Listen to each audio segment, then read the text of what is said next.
This winter, Investigation with Dr. T returns for a new season called Our Partners, Building Bridges, Delivering Justice. We're going to spotlight our extraordinary partners. These are professionals and agencies who keep our communities safe and shape the future of justice.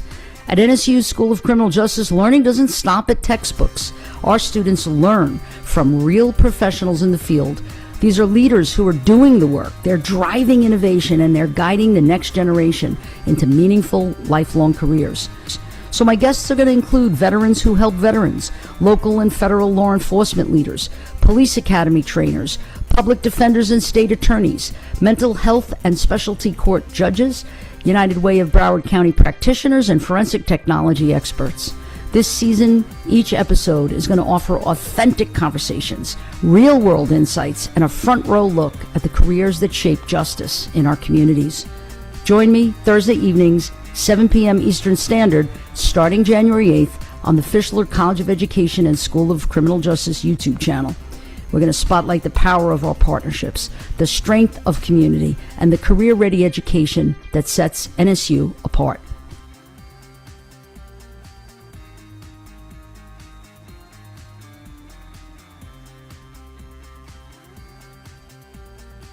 So tonight, we have Protecting the Homeland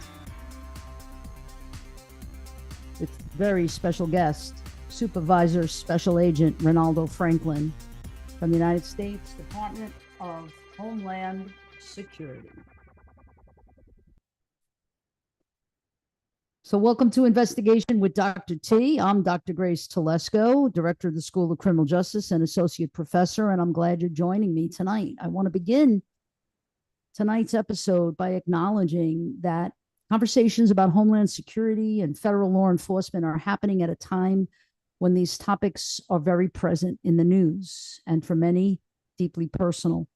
That context matters, and it's something that we approach today with care, professionalism, and respect. Tonight's episode is titled Protecting the Homeland in a Complex World, with Guest Supervisory Special Agent for Homeland Security Investigations in Fort Lauderdale, Mr. Renaldo Franklin, who oversees the Special Victims Group. During his 22-year career in law enforcement, Mr. Franklin has participated in numerous high-profile investigations, including child exploitation, human smuggling, cybercrimes, narcotics enforcement, human trafficking, and identity and benefit fraud.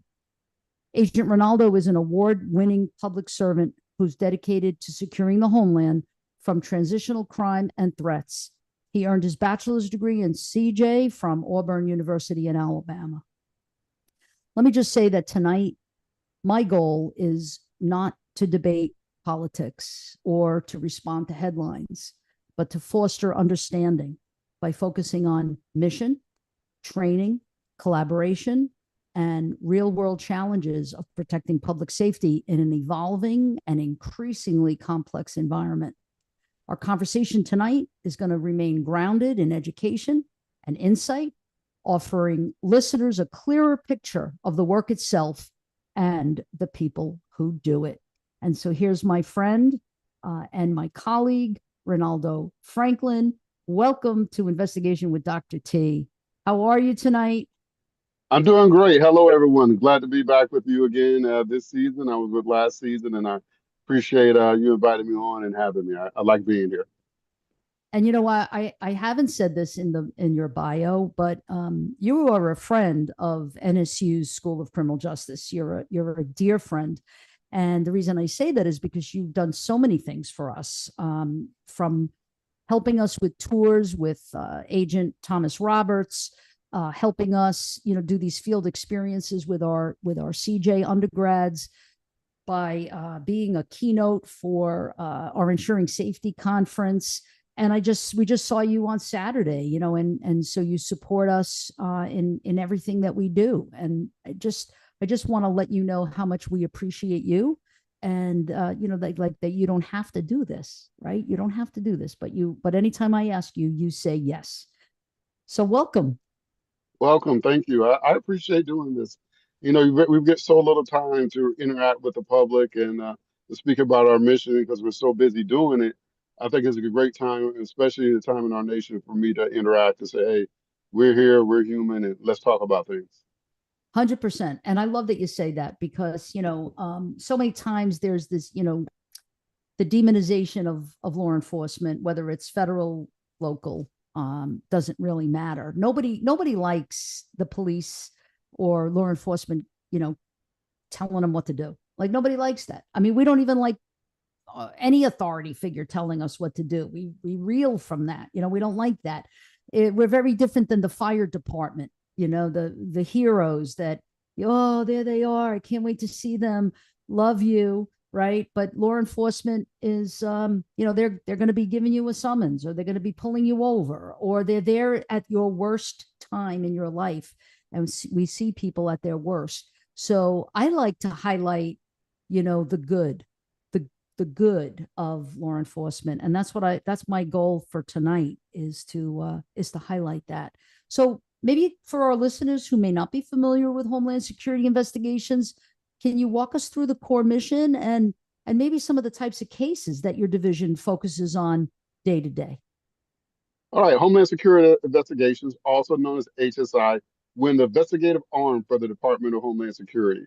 We investigate crimes, transnational threats against the United States of America. We're in over 80 countries around the globe, and we have a massive program area.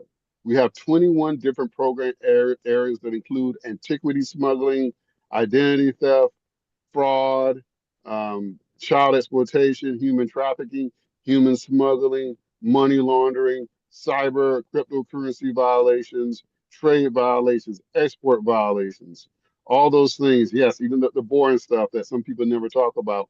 We investigate those things. And of course, we investigate narcotics. I think everybody investigates narcotics, always saying law enforcement, but we also do protection details at times. We support the Secret Service and Department of State. So we're sort of like a flex agency as well, but we investigate crimes. Our biggest thing is to investigate and dismantle transnational criminal organizations that threaten the life, liberty, and prosperity of the United States of America.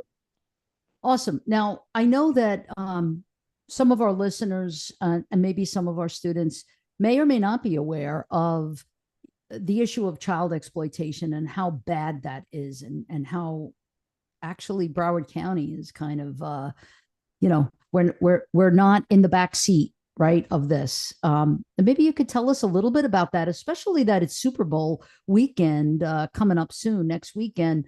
Super Bowl seems to be a very high risk weekend, especially child exploitation, human trafficking, sexual exploitation. Yeah, any event, as we always say, any event, we don't want to single the NFL out because they always come at us when we do.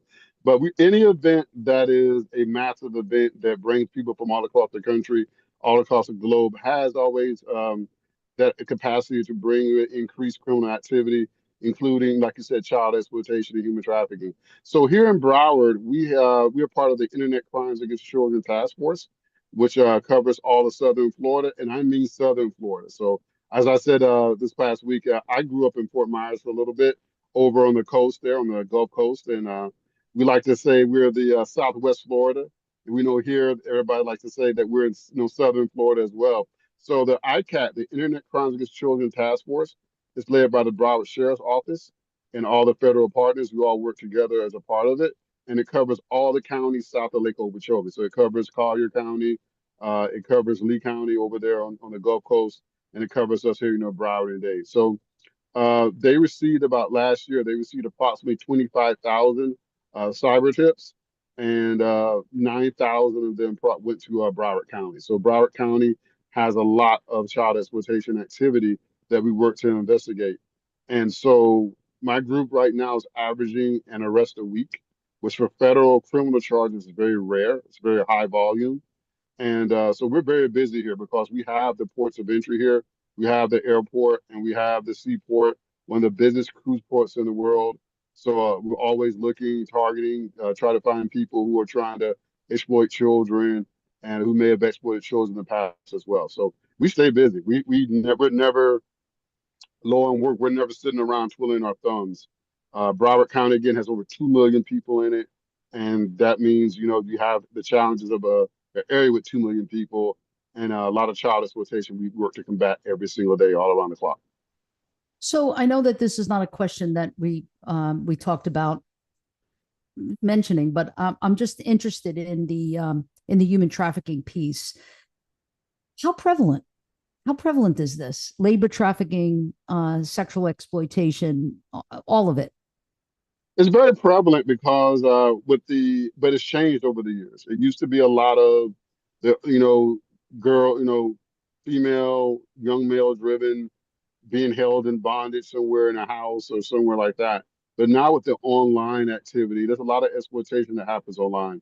Do a lot of things like sextortion, a lot of content creator sites, I'm not saying any names, a lot of those have been used as a process of exploiting and human trafficking.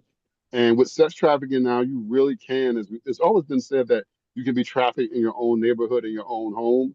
But with the advent of technology, the proficiency of technology, the prevalence of technology, excuse me, in our world, in our county, you can be trafficked in your own home, in your own school, and online, and people may not even know it. So the technology has really changed the game, really Yeah. has. I mean, you have to stay up on technology. You have to know what you're talking about. You have to really stay up on what the technology is, what the trends are, and where the customers are, because the customers drive sex trafficking. The customers drive labor trafficking. Labor trafficking also has been very exploitive lately because a lot of people come to the United States looking for jobs, looking for economic opportunity, end up getting exploited. So you have to be very careful about that as well. A lot of labor trafficking schemes. Again, like I said before, labor trafficking doesn't get the audience that sex trafficking gets, but labor trafficking, according to the United Nations, is 44% of human trafficking. And labor trafficking is getting worse because, as I said, technology is driving labor trafficking. Electric vehicles, the cobalt that is in those vehicles is mined by children in Central Africa. And it's a very poisonous, dangerous thing to do. And it's a severe labor trafficking, human trafficking issue that a lot of people aren't willing to discuss. But it is that people don't really look at electronic vehicles and think, oh, I'm saving the environment, I'm fighting climate change. They never think at the same time, yeah, you may be fighting climate change, but you're aiding in human trafficking. And that's something we never think about. But that has been a very big issue.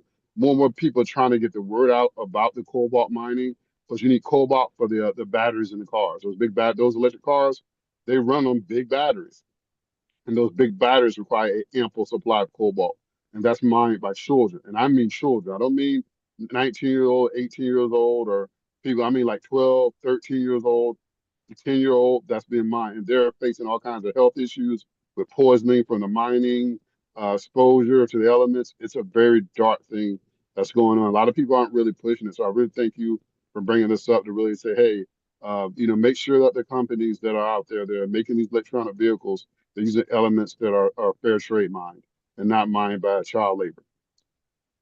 And you bring up the point about supply and demand. When your whole deal is really in trying to limit supply, but demand, that's education. That I feel like we need to educate more, and raise some awareness and consciousness around how do we limit the demand. But I mean that whether it be human trafficking, labor trafficking, specifically sexual exploitation, specifically, or drugs specifically, it's like this is an ongoing battle, and sort of a revolving door. But let me just ask you a question, because Saturday we saw each other, and that was at the Broward County Anti-Human Trafficking Council, and they had a coalition, and they had their special summit on February 25th on a Wednesday night. I believe BSO is sponsoring internet safety. Are you going to be part of that? As of right now, no. BSO has a lot of people already, professionals that we work with that they handle that as well. They have enough speakers, they have enough resources. As of right now, no. Oh, I'm sorry. I'm going to miss you then, because Stage for Change is going to be going in there and doing their thing at the YMCA downtown Fort Lauderdale on February 25th. So I was hoping that maybe I would see you, because you mentioned internet safety and how the internet now is just a game changer for some of these crimes that you're talking about. Exactly, exactly. again, the internet and the technology connecting to the internet. I'm a geezer, so guys, back in the old days, we connected to the internet only by computer, and I mean the big, ugly, beige machines that had 8 gigabytes of RAM. So yes, 8 gigabytes of RAM and like 20 gigabyte hard drive. So that is what the type of technology that I grew up connecting to the internet with.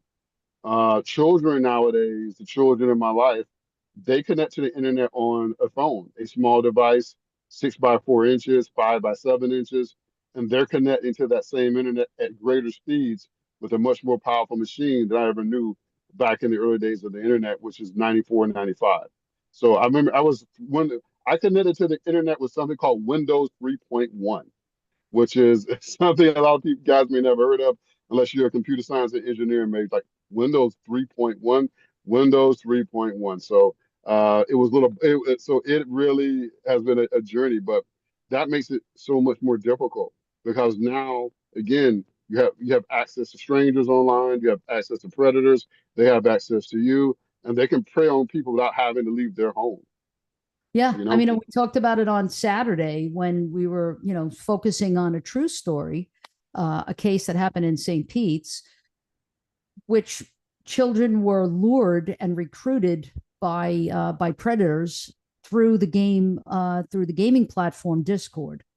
And so there's all these different ways now that predators and recruiters can lure our kids, into not only human trafficking but other crimes as well. exactly, exactly, exactly. Yeah, they can become victims of sexual violence, victims of physical violence, and victims of financial scams. It really, really is challenging right now. But I think the more education as that you're doing, that you and your team do month in and month out, that is the real way to combat it. Getting the younger people, to understand what they're facing, what the challenges are, and who to tell. That was something I think we learned on Saturday was who do you tell? Tell adults, tell people, go to a trusted adult, go to a trusted friend. I always tell kids, be the connection, be the intervention, be that person they can reach out to, because a lot of times people don't feel they have anyone to reach out to. The silence is what these predators are big on. And the shame. As long as you know that you've been exploited and you've been played, we can take all that knowledge and shame and use it to crush you even more. But the moment you tell one person, then you can tell two, then you can tell three, and that shame and fear goes away. And we can start finding out who these people are and start putting them in legal proceedings, as we say. Yeah, exactly. Well, Homeland Security Investigations often works behind the scenes on complex investigations. How does your work directly contribute to protecting communities and enhancing public safety? First thing we do is we locate predators. We locate people who commit crimes. And by locating them, then we can indict them with our partners at the U.S. Department of Justice. And then we can put them behind bars. And that it always helps. But also, too, we also help by putting, through our victim assistance program specialists, putting them in contact with non-governmental organizations, slang term NGOs, to help provide them services and counseling to get them help to recover. And another thing we do is we seize money. And you know this, we're talking about Supervisor Special Agent Roberts, that we know that we can go out and we can find that money. Once we find that money, once we can seize those funds, that really helps disrupt the organization because a lot of organizations exist for funds. So those are things we can do as well. Another things we do is we intercept loads of narcotics. We intercept loads of dope. By intercepting narcotic loads and intercepting drug loads, we actually keep that poison from touching the streets. By keeping that poison from touching the streets, we actually keep our communities safe. Exactly, exactly. So let's talk a little bit about collaboration because, some of our undergrad students are here, a lot of our PhD students are here, and I think it's important for them to understand the collaborative nature of law enforcement. So at the local level, so let's say Fort Lauderdale Police or Davie Police, for example, working hand in hand with federal law enforcement agencies or even state law enforcement agencies. How does that work in terms of your collaboration with federal investigations? Can you talk about how HSI partners with state, local, or international agencies to address transnational crime? Yes, first of all, working with our state and local agencies and partners, that really benefits us a lot. We do well and we do greatness. It's something I learned early in my career. I have a friend who's an agent up in Michigan where I used to work in Detroit. And he said the only thing we do right as federal law enforcement is work with state and locals and work with each other. He was right.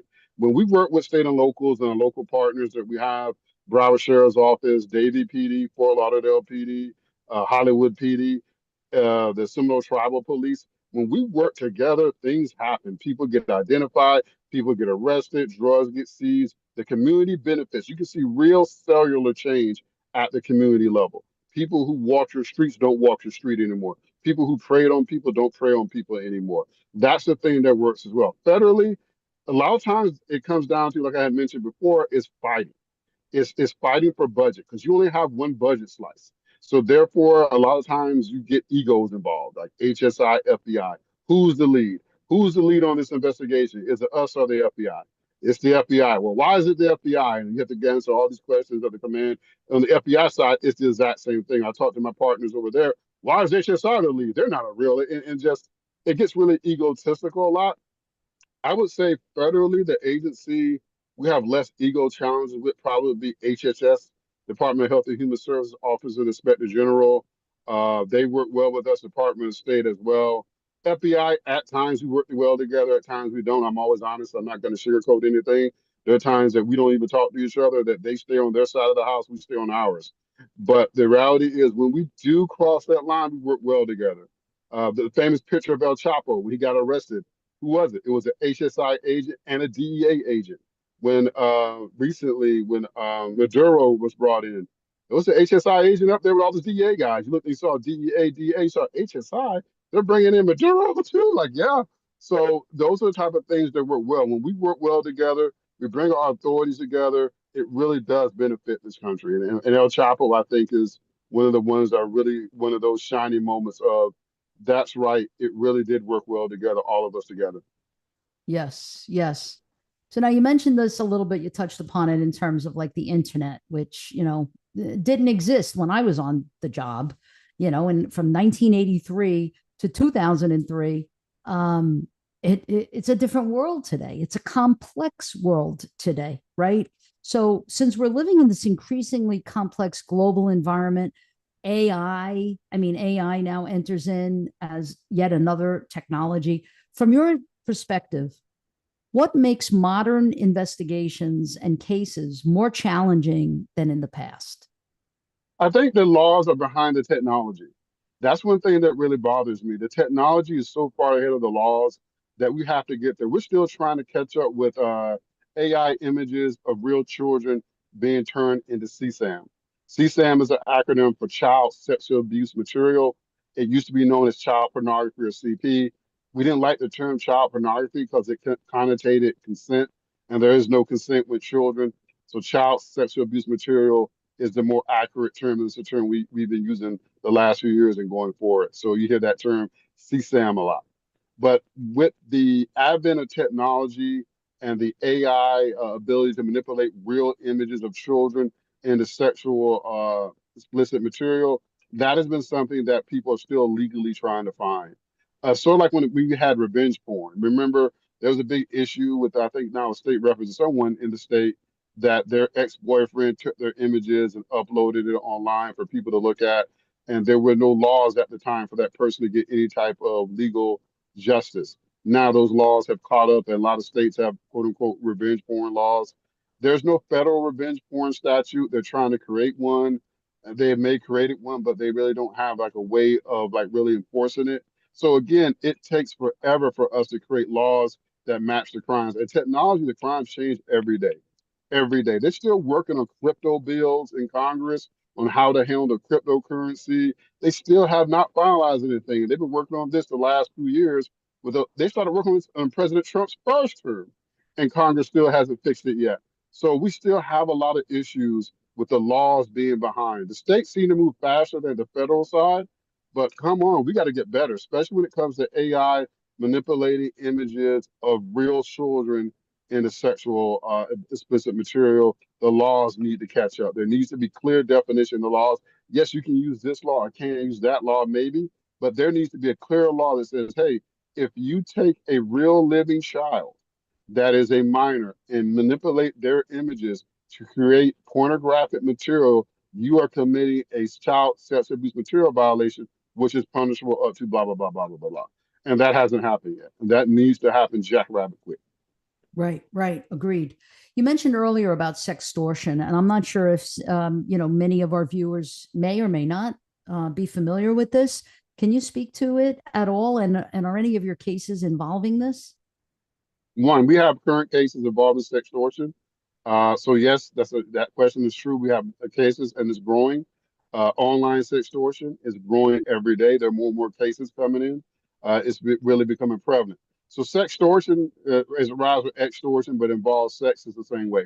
Usually, people will go online pretending to be females, or they will use a real biological female, seduce males of high school age, and to get them believing that they're in this relationship with this female, and then they will say, "Hey, since you sent me news, I'm going to send it to everyone at your school. Unless you give me $5,000."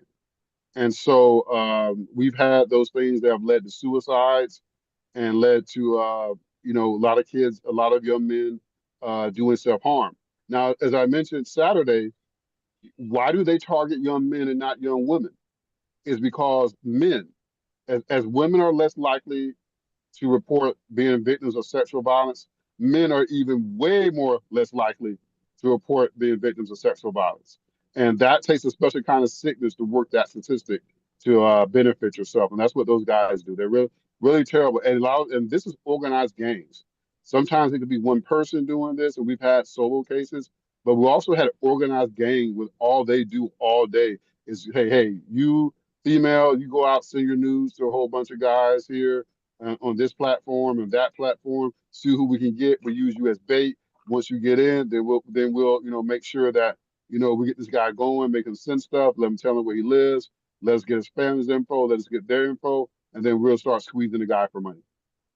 How do you catch these people? I mean, this is like cyber safety and like high end stuff that you have to know, like the IP address and using a throwaway phone, a burner phone, or like how do you actually follow up on these cases and actually catch the bad guy? To quote the famous journalist Woodward Bernstein, follow the money. Because the only reason they're doing this is for money. That money has to leave the victim and make its way to the perpetrator. That's how you catch it. You follow the money without giving too many means and methods up. Because I don't want to do that. Right. But the reality is you follow the money because the Right. money is why they're doing it, and they need that money. But that money also leaves a trace to find out where they are. And I wonder how much cryptocurrency and some of these cash applications that are on at our disposal these days, whether it be Zelle or Cash App or Venmo. Zelle is maybe a little different because Yeah, it maybe goes right into your account. I don't know, but Cash App yeah. and Venmo or PayPal can go away, right? They I mean, can. They can do a lot of the direct payment systems. The criminals know the direct payment systems. Most of them work with us, and so the criminals are not use that. But cryptocurrency has been a very big way. Also, old school wire transfers. They've been like old school. I won't say the company's name, but old school 1890 wire transfers. They still do as well. So sometimes the criminals will like to go archaic because we're looking so much for rapid. They'll go archaic, hoping we miss them. what about the dark web? That's a question that's actually popped up. I just now saw on YouTube about cases on the dark web. Yeah, dark web cases are very unique, but we have a lot of training over the years. Without, again, I cannot give away the recipe, but we have become very skilled doing dark web investigations and identifying predators, and also by looking for money traces. We've gotten a lot better at that. with our focus, I would say, without giving any type of recipe away, just to say, but first we were behind the eight ball, but man, we got to speed real quick on the Mm, dark web, especially when it comes to narcotics. Like narcotics on the dark web, it used to be free for all, but now the criminals know, hey, we know how to find them. Once we started finding narcotics on there, we started finding child CSAM stuff on there as well, getting rid of a lot of those things. Now, you notice how I cut off when it came to human trafficking in the dark web. Is human trafficking on the dark web? Yes. There's a problem with that, though. Most people are not dark web skilled. And human trafficking, especially when it comes to sex trafficking, is about money. So you need to be where the customers are. And if the customers aren't on the dark web, your girls or your boys are not going to be on the dark web either. They need to be somewhere where the customers are. And that's one thing about the dark web. So there is that element. We have to look for sex trafficking, human trafficking on there. But the reality is, when it comes to that particular crime, you need to be where the customers are. And the customers, especially if they're older people in their 50s and 60s, in their 40s, they're not on the dark web. gotcha. All right. Let's shift gears a little bit to professionalism and training. You talked a little bit about, some of the training that your officers and your agents have to be involved in now, because meeting the times, the way the times are now. Like, I may not know about computers, I may not know about IP addresses, but I'm going to have to learn about that. So what kind of training and preparation goes into becoming a special agent, first of all? And then how does that training help agents navigate high pressure situations responsibly? First of all, I do want to smash one media myth. We do not have 47 days of training. I've heard that garbage on all the networks. It's a lie. When I went through training and we go through training, it was 6 months and it was 6 days a week. And it is a lot of training. And 6 days a week, 6 months, that is not 47 days. Do the math. So we have 6 to 8 months just of regular training to deal with regular law enforcement stuff. Fourth Amendment, arresting people, vehicle pursuits, shoot or no shoot situations, investigative situations, formulating investigative plans, dealing with immigration law, dealing with drug law, dealing with child exploitation law. So you have that base of months of investigation before you even come out into the field. Once you're into the field, the training continues. There's seminars, there's special specific trainings. They're usually a week, 2 weeks at a time for human trafficking and child exploitation. They're advanced level trainings, there's undercover trainings. So we never stop training. So that is one thing I'm really glad you brought up, because there's been a lot of garbage going out saying you only train 47 days or you only train 57 days. I'm like, that's a lie. People know that's a lie. That is not true at all. So training continues. You never stop training because you never stop learning and you never stop growing. But we do have formal training that lasts many, many months. And you're away from your family for a long time when it goes down. And when we come back into the field, we have the on-the-job training program, OJT, that lasts 2 years itself. Me being a supervisor, I was on probation, had to have a mentor for a year, being a supervisor already with the agency. So yes, we still have a lot of training.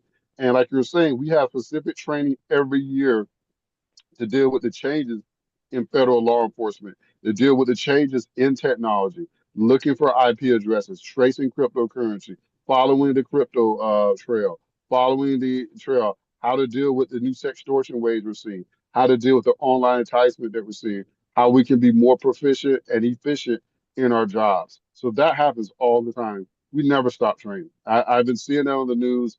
That's garbage, and I want to address it right now. Yeah, good, good. That's one of the things we want to do is, break some of the myths that we're hearing. But what about scenario based training? Is that something that's part and parcel of the curriculum? Yes, it is. Scenario-based training is something we do in the field a lot, because scenarios are how we really see what we can take what the things we've learned and apply them. So scenario-based training does happen, and we always get feedback about what we're doing right and what we're doing wrong. But our instructors, our files instructors, our defensive tactics instructors, they do scenario-based training, and we do that. And I can tell you, it is. it's very challenging. It's very humbling too, because you think you know everything, and then you go and That's you right. blow a scenario, and you have That's these right. instructors saying, "What are you doing?" I, I had one agent when I did a scenario like, "Supervisor Franklin, what are you doing?" He Uh, always yells at me. I won't give away our training, but they're actually observe you in real time. And we had a scenario where I hesitated to in a situation. My partner, thank goodness, didn't. I was giving the guy instructions, and he was trying to go out the window. And I was like, "Hey, police, don't move, don't move, don't move." And he was trying to go out the window. My partner was like, "What are you doing?" He went and grabbed the guy, put him down. We handcuffed him, and that was it. And I got yelled at, "Supervisor Franklin, what are you doing standing there yelling at the guy? He's trying to go out the window. You've already given him instructions. Why haven't you approached him, put cuffs on him, and detained him?" So that's as well. Like you see in the movie Silence of the Lambs, you always want to check your corners. You don't check your corners, you will get yelled at. You saw what happened in the movie in the training when she did not check her corner hot. The guy came back and clicked her and said, "Hey," and it said, "Good stalling. Or what did you do? What did you do wrong there?" She said, "I didn't check my corners." It's a good command, good coming in, but your corners are your hots. You got to check those. You've done law enforcement training, doctor, so you know what I'm talking about. You have to make sure when you enter a room, you check your corners and check the areas that you can't see. So we do a yeah. lot of training as well, and that's a lot of feedback regarding that. We do handcuff training. We do urban training. We do training in environments of okay, how are we going to react if we're doing something and someone comes up on us with a gun, or if we're in a school picking our kids up from school and a shooting situation happens. That was some very intense training. When you active shooter training is very scary, very intense because again, you're like I forgot what the second interval is. They fire a shot every second. They say every time you hear a shot, that's a kid dying. That's someone dying. So active shooter training is probably the most serious training we do. Because Yeah. again, you're going out to eat, you're going somewhere, some weirdo comes in with a gun, and next thing you know, you're like, "Oh no, what happened there?" And then you like oblique factor, and you got to start, figure out what you're going to do to make sure you're not shot by law enforcement, when they show up. Like, what's this idiot doing running around with a gun? You got to make sure you do the things that, make sure that you're safe and make sure you can engage the threat and make sure you can stop the threat. So, Yeah. Without getting into too much detail, I'm just saying this out loud to make him laugh because I know that he's watching. But Dr. Castro and I were part of the Community Police Academy experience at Davie Police, and we did scenario-based training as part of the curriculum. And he and I were partners, and it was fun, and it was a lot of fun. So you're looking at somebody who is a experienced psychologist, trainer, professor, and you're looking at somebody like me. I taught at the police academy, for many years in New York, and yet we made some mistakes. I guess I'm rusty a little bit, but it's scenario based training is engaging and it's fun, but it's how we apply what we've learned theoretically into practice. And I'm a big fan of scenario based training and role play, etc. So I'm glad to hear that that's part of the curriculum, and I'm also glad to hear that not only is it 6 months the training, and it's intense training, and it's varied topics, right? I mean, it's not just immigration issues. It's not just border patrol issues or customs issues. It's beyond that scope. It's so wide and varied, which means training has to meet that need. And I'm so glad that you brought it up and that you're talking about what the actual training involves. Also, that there's in-service training. So it's not just like, okay, entry level training, but post graduation, if you will, training. And that's ongoing as well to meet the needs that are happening in the field. yeah, that is true. Again, like I said, there's been a lot of misinformation.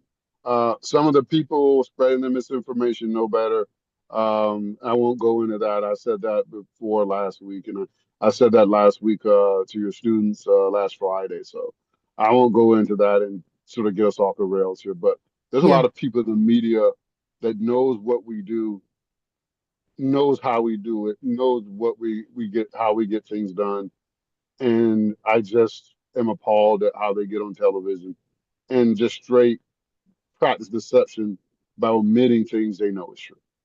And Right. I'll leave it at that. I'll leave it at Yeah. that because here's the thing. I say something that a Vietnam veteran once said. He said, I understand people who have legitimate opposing viewpoints, but I don't understand some of the hostility and some of the things that just didn't add up. And sometimes, as an expression I learned recently at a human trafficking event, the math doesn't math, and that really doesn't help law enforcement at all. But it doesn't help the community at all either. I look at the language people use. You know, we have to be very careful in the language we use when we're describing something, even something we disagree with. We can't be lazy in language because language means connotation, and it gives an impression, and that's intentional. Exactly. I think this is a good place to ask this final question that I have, which is about humanizing the work. Without discussing any specific cases, what do you wish the public better understood about the people who work in Homeland Security investigations? We are citizens too. We are humans too, and we are as tired and frustrated by some things as you are too. Please understand that. Please understand that when you use dehumanizing language, when you use compartmentalizing language, um, it really, really, really puts our lives at risk. And I know people don't care. I don't expect people to care. Because when I grew up, I hated law enforcement. I used to listen to NWA, F the police, stuff like that. I hated law enforcement growing up. So I understand that when I chose a career in law enforcement, people weren't going to kiss my hand and tell me how great I am. But I always want people to know that we are trained, we are focused, and we're always working on our mission. And we work for you. The taxpayers pay our salary, um, but we are you. A lot of us work and live and born and raised in the same community that we serve in. And I think people forget that. We're not aliens shipped in from another planet. We are U.S. citizens working on the streets and neighborhoods of our cities that many of us live in and many of us grew up in and many of us care about. So we aren't aliens from another planet. We aren't some entity shoved out of a factory. We are your neighbors. We are your friends. We are your family. We are you. Excellent. Excellent. Yeah. I mean, I kind of experienced this a few years ago where I found myself on social media protecting my profession, like feeling that I needed to defend the profession and defend the people in the profession, and the dehumanization and the demonization of police. I mean, I know better, and we should rise higher, above the discussion. I know, and above the rhetoric. I know, but sometimes you can't help it but feel it's attacking, and it certainly has impacted recruitment. It certainly has impacted retention. I mean, these are real issues that are facing law enforcement agencies, whether it be local, state, or federal. And it's one of the reasons. There might be many reasons, but one of the variables certainly is how the public views us, and it's not helping. Like what's happening right now, it's not helping the partnership and the communication. And it's like we need each other. We need federal law enforcement. We need local law enforcement. At least that's my belief. I'm sure you agree. Did you want to weigh in on that? Yeah, we do. We all need to work together, and we also need the community to work with us and not against us. And when the community works against you, that makes it real difficult. And I understand that people may not agree with a lot of things that we investigate. A lot of people may not like laws. They don't like our narcotics laws. I remember there's a push for legalizing every narcotic, every drug. We don't believe there should be the war on drugs or anything like that. And they may not think we should be out there, trying to keep fentanyl from hitting the streets. but we still do. And it saves people's lives every day. When we see drugs and narcotics, poison that has destroyed communities and destroyed families all over this country. So I understand how people feel about laws and even law enforcement. But the reality is, when we work together as a community and as law enforcement, great things happen. When you get the community working with you and not against you, it really makes great things happen. And incidents of violence decrease. Incidents of reported police brutality decrease when you have the community and law enforcement working together. And that's what really makes things go. And when you do that, things just get better for everyone. Excellent. So it's already 10 to the hour, and I'm not sure how many questions we will be able to get to. But I've asked my amazing assistants to come on. Let's start with hope. We all need hope anyway, especially in this day and age. Now, there's hope. Hope is a criminal justice undergraduate and project manager. Works with me as a federal work study student. So, Hope, can you select a question that you feel maybe hasn't already been addressed that you can give to Yeah, the agent? we have a bunch of questions. So we'll just do one is, are there any formal mental health trainings? Yes, we actually have a formal mental health program for agents that we have two. The EAP program, EAP Employee Health Program, that is for every federal employee on the federal side, where you can reach out to a mental health professional for counseling. It's confidential, and it helps for you to discuss a lot of the things and stressors you're going through. And secondly, within the Department of Homeland Security, we have a peer support program within HSI. We have trained peer counselors who are co-workers who are specifically trained by clinical psychologists and psychiatrists in how to help mentor us during those dark times. But we do have mental health. Yes, we do. And it's a peer support program. And we also have an EAP program. So the answer is yes. Great. Let's ask another one. How do you decide which cases get prioritized when everything feels urgent? You got to go with that deals with direct violence to a person. For us in the child exploitation side, hands-on offenders are number one. People who are physically harming and touching children are number one. And so that's the priority for us, are hands-on offenders. So you got to go by, okay, is a person looking at images being of children being sexually abused and being aroused? Or is this person actually going out and touching real children or facilitating someone to touch real children for their sexual pleasure? That's number one. So you have to go by what is, detrimental to an actual physical. Do I have a live victim? That's always priority number one. And the cases two, ones that have elements.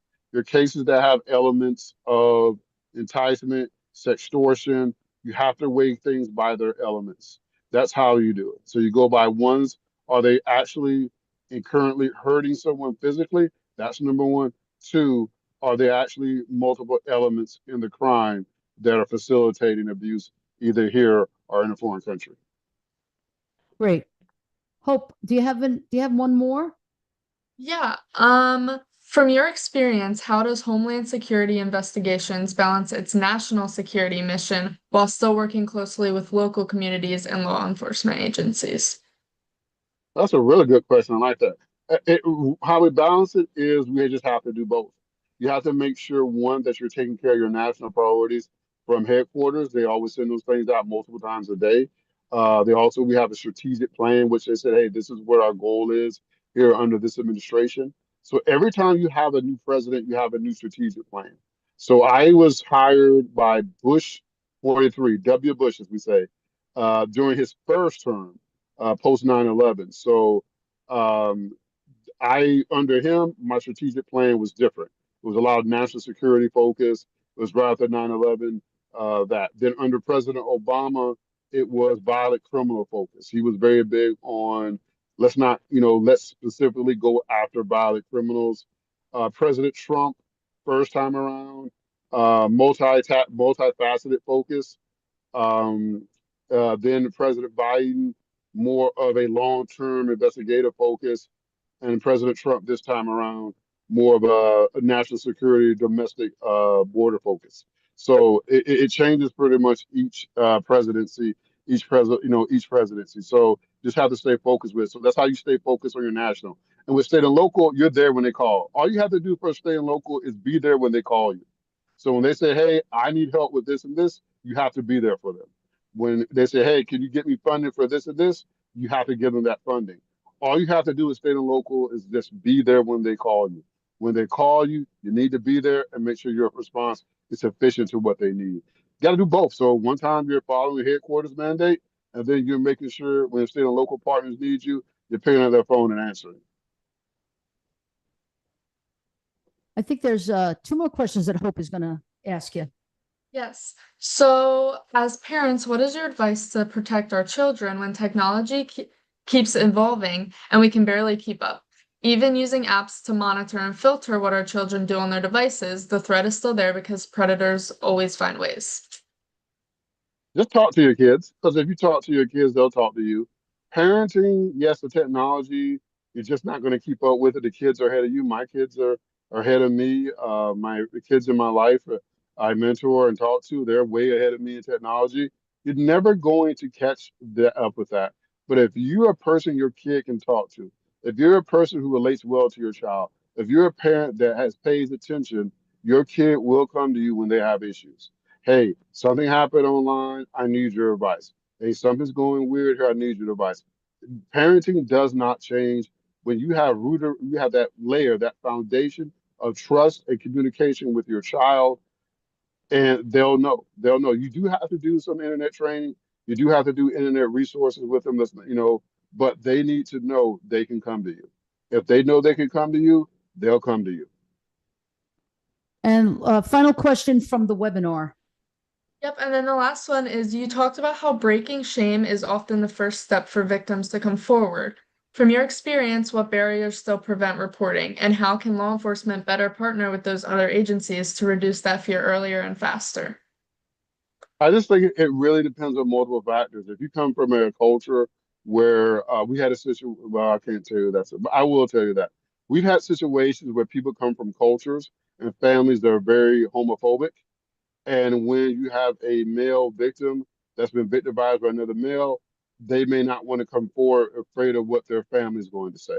So what we have to do is really make sure as law enforcement, we're really there to not judge people, but to be that voice that they feel they can talk to. And as we learned this weekend, the communities have school resource officers, but as school resource officers that are trained in that, but we as law enforcement need to make sure that kids in our community know they can come to us and that they can share information with us. That is how we combat that. That's how we defeat shame, but also by empowering the youth. When I do these outreaches, that's the purpose. The purpose isn't because people are never going to tell me, "Hey, you're a cop, F you cop." That's what you're going to say. But they're going to listen to you. I always tell kids, be the intervention. Be the intervention because they're going to tell their peers things they never tell their parents. My peers knows things that my parents will never know about me to this day. And that's what you have to do. That's why I do these things, because I want you guys to give you the information so you can pass it on to someone else so they can come to you. And that's what we have to do in law enforcement. That's why we do all these community events. That's why we do all these outreach. That's why BSO has an event on the 25th of February. We're doing these things because we want the people at the event to be force multipliers. Again, your friend's not going to come to me and tell me that some guy online has been exploiting them, but they'll come to you and tell you. And that's how you break the wall of shame, by spreading that truth and say, "Hey, you can come to me. You can come to me. You can disclose to me, and we'll work through it." Excellent. Excellent. And then we have Eddie Hammonds is education major in his senior year and getting ready to hit the streets soon, but has one final question from the YouTube chat for you. So this question is from Jamie McCarthy. They asked if someone wanted to work in Homeland Security, what qualities or experiences would you tell them to focus on developing? Excellent. I would say focus on investigative experience.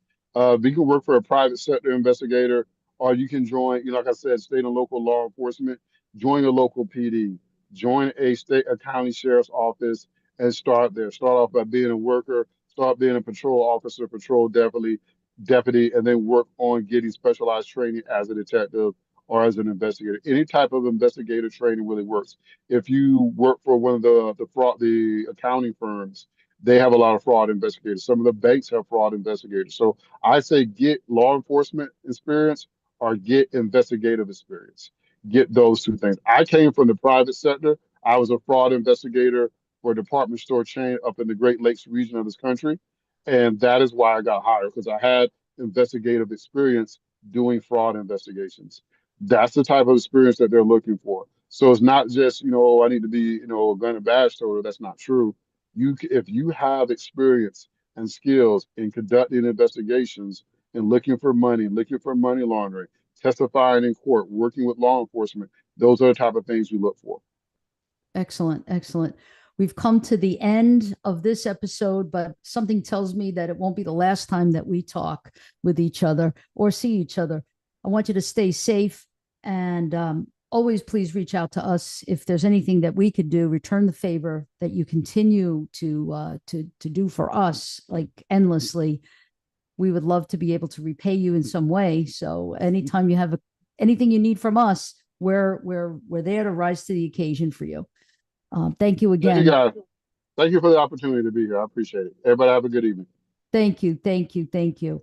So I want to just tell you about what's up next week. So it's decriminalization and diversion of persons arrested with mental illness and neurocognitive disorders from a dignity, human rights, and recovery framework, with special guest Judge Ginger Lauren Wren from the 17th Circuit, state of Florida.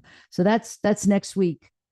Stay tuned. Make sure you tune in. Make sure that you're a subscriber of our YouTube channel, please. If you have not done that yet, you need to do that. Subscribe to our channel. It's the Fischler College of Education School of Criminal Justice YouTube channel.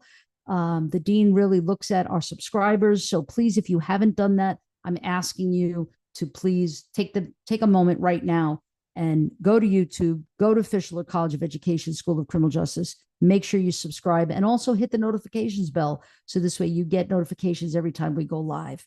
Thank you again to Eddie and to Hope, to my amazing guest, Renaldo Franklin, and all that he does for us here at the School of Criminal Justice. Thank you to Dr. Castro for always being so supportive. Dr. Kimberly Durham, who is our dean, is also this is her brainchild, investigation with Dr. T. So we're just carrying the torch for her. And I'll see you all next Thursday. Thank you for tuning in.